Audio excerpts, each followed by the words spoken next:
Suppose it's more of a sort of... Oh.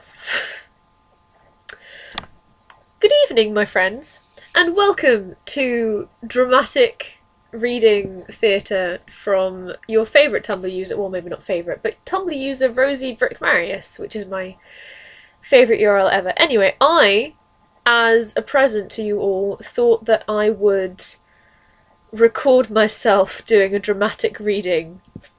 And I think you're really going to enjoy this one, guys. So let me just pop this open, just a second. It's being very unresponsive. It's terrible. Okay. So the fanfiction is entitled "Cracked Marble and Mended Heart." The summary reads: "He never knew he could love. She never knew she could love again. First attempt of Enjolras / Eponine. One shot. Also in books category." Da, da, da. Okay. Hi everyone. So this is my first attempt for a one-shot and of an EE fanfic. So let me know what you think. Nothing special, probably. I really want to try and attempt to actually write a full story, probably modern AU. But I kind of want to see how well I do on this. So let me know. Enjoy, hopefully. A petite, small figure, dressed in her tattered dress, clinging onto her small frame of body from the cold, pattering rain, walked down a small Parisian alley and not caring where her bare feet would take her. It pained her heart knowing that the dark-haired and freckled young bourgeois' heart was stolen by another. What also added to the throbbing ache was that he was never hers, never was and never will be. Since now she had lost him to Cosette, the once young girl that once was a slave to her so-called parents, with her long and soft glowing blonde hair, and endearing blue eyes that was light and soft as the Paris morning sky.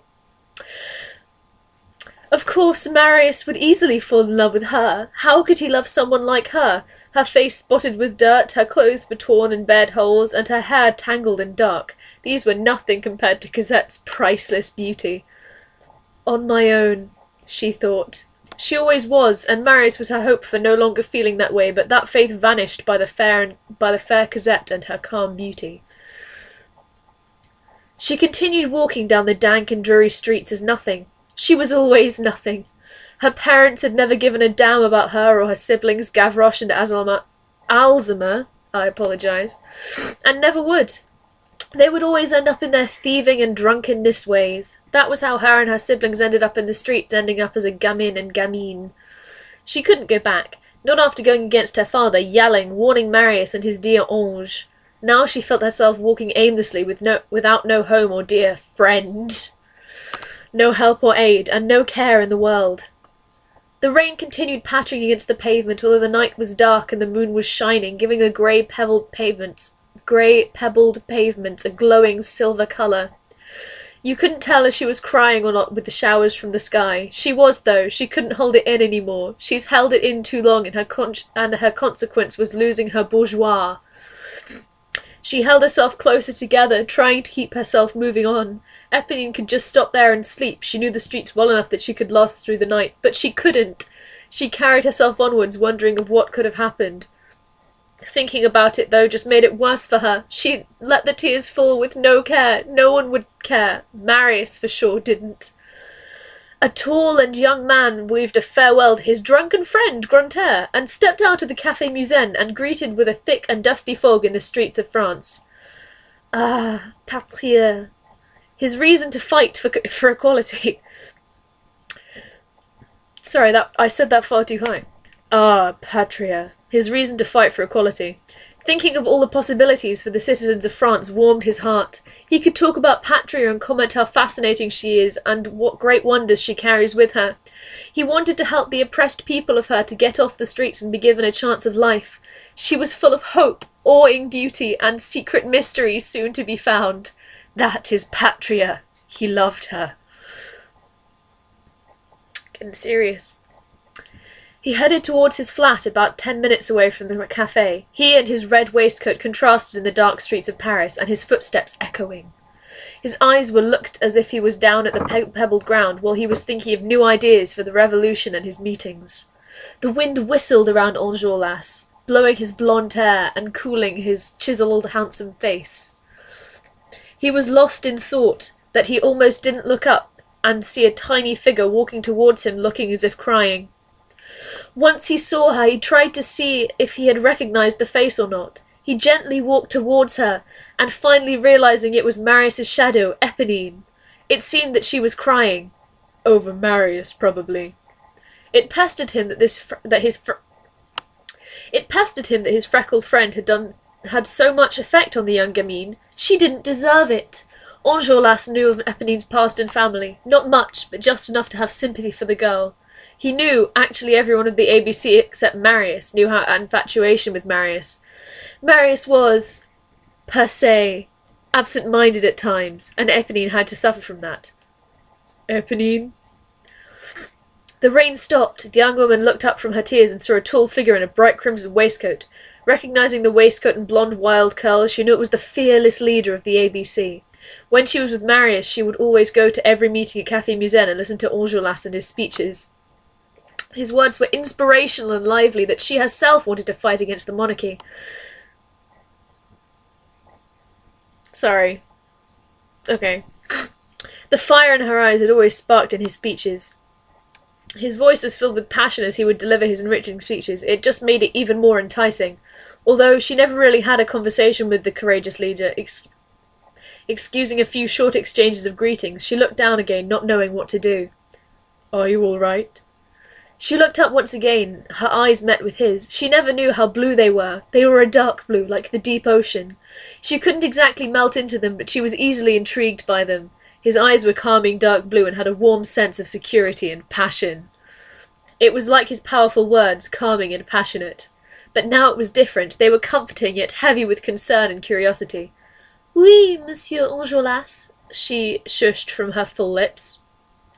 It is nothing of your concern.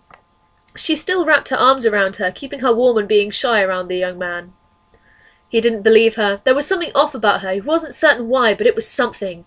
When he would see her at the meetings, he would always sneak a swift glance at her like a little boy. He was no little boy, though, so why did he always happen to look at her? At each glance he never pitied her or anything with her tattered clothes and grime on her face. No, it was something about her that would inspire him. He wasn't quite sure why. There was beauty hidden underneath that dirt. He knew he had to drop that thought because he didn't have time to ponder about girls or Éponine in that matter. He had a revolution to worry about. Éponine quickly excused herself and started walking past the man, but a strong hand held her skinny and small arm. She felt a spark of fire warming her heart. She didn't know why she felt that way. Looking back at the one holding her back, she was lightly tugged to face him once again. Éponine, please tell me, Enjolras said. His voice was quiet but strong with a sense of seriousness. The way he called her name seemed to easily roll off his tongue, and he liked it. No, Enjolras, stop thinking like that. He felt her shaking, could hear her quiet sobs, and for some reason it tore his heart. It was Marius, it had to be. Then he remembered how the young man had kept rambling on about an ange he saw at the market. Ah, that's it. Her eyes were still looking down and away from him. He lifted her chin, looking at her face, seeing her cheeks splotched with dirt and her eyes filled with tears. Enjolras couldn't help reaching out and wipe the tears currently falling down her cheekbones. The gamine was surprised by the sudden and gentle gesture and couldn't help her heart from beating faster for some reason. Looking at him and couldn't stop admiring his Adonis-like looks. It's not like she hadn't noticed them before. He was always handsome, but Éponine never thought that someone like her would attract him. Marius wasn't.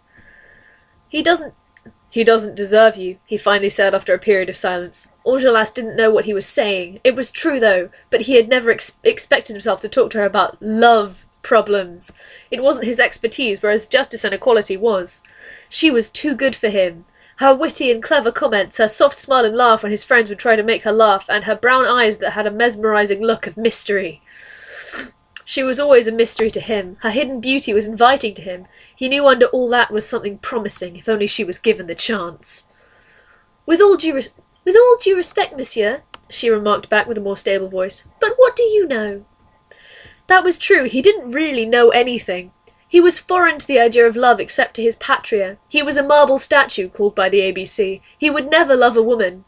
Although he did know that she deserved better. She earned more than what that blind bourgeois gave her. She deserved to be given chances and possibilities, to be cared for, to be loved. He then saw redness on her cheek, shaped as a hand. He asked her what happened with a look of worried eyes. She tried to look away, but his eyes were boring into hers, wanting an answer. Did someone hurt you? His voice was more serious. She couldn't tell him, though, no matter what. Eponine, please tell me, he started to plead. I want to help you. I need to know. Looking back at him, she was surprised to catch a gentle glistening in his eyes, one that made itself known despite the darkness. My father. Enjolras knew the history, with the italics, of the Thénardier family. He knew that Thénardier was a man of dirty tricks and nasty greed. He never knew, though, that her father would actually hurt this beautiful gamine. Did he just call her beautiful? He did, because it was true. She was beauty inside and out, and the beauty she has didn't deserve this treatment from anyone. His teeth gritted in anger. Eponine, I want you to stay with me. She looked at him, confused on what he was saying. What makes you think I should stay with you? Did he pity her? I've survived through worse. I am sure that I can handle myself. She tried once again to release herself from his strong grip. It didn't hurt, unlike other men who had held her, but she wanted to walk away and be forgotten. He kept his grip on her, not wanting her going back to that horrible person called her father. He wanted her safe, protected. I'm not implying that. You're strong, Eponine, he assured her. But I couldn't forgive myself if you went back to him. He truly meant it. Eponine was being genuine. His eyes were calm and spoke of truth. You shouldn't have to. You should have warmth and protection. Have someone care for you. You deserve better things than what you are given. What exactly are you implying, monsieur? Sorry, my laptop came in. His heart was pounding hard in his chest. He wasn't too sure either. All he knew was that she was a mystery that needed to be revealed, to be cared and to be loved. That was all he was looking at. He could tell that her mysterious eyes wanted to be found, to be known. Before she could ask him again, Enjolras leaned in close to her, only a few mere centimetres between them. She didn't stop him either. She actually felt safe. Her blood was coursing through her veins, her cheeks were feeling warm from his proximity. Unbeknownst to them, they were drawn to each other, and Enjolras captured her lips.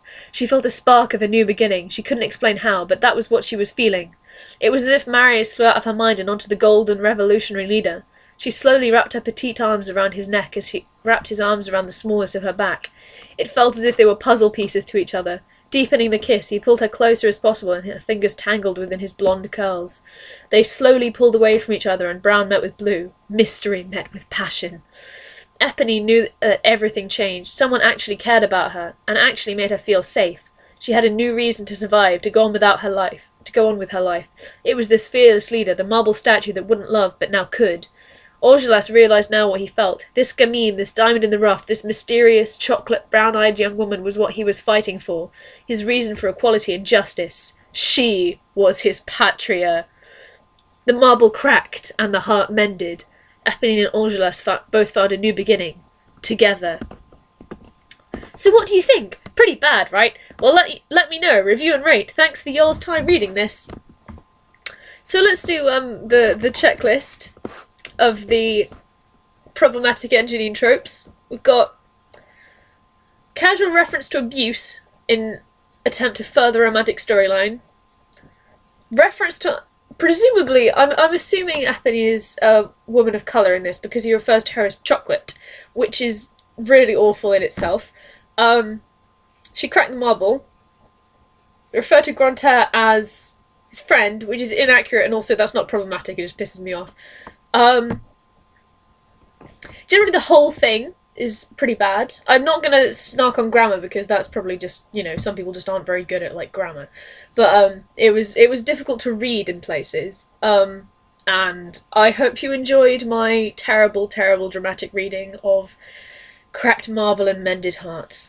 You guys are the best for sticking with me through all 14 minutes and 10 seconds.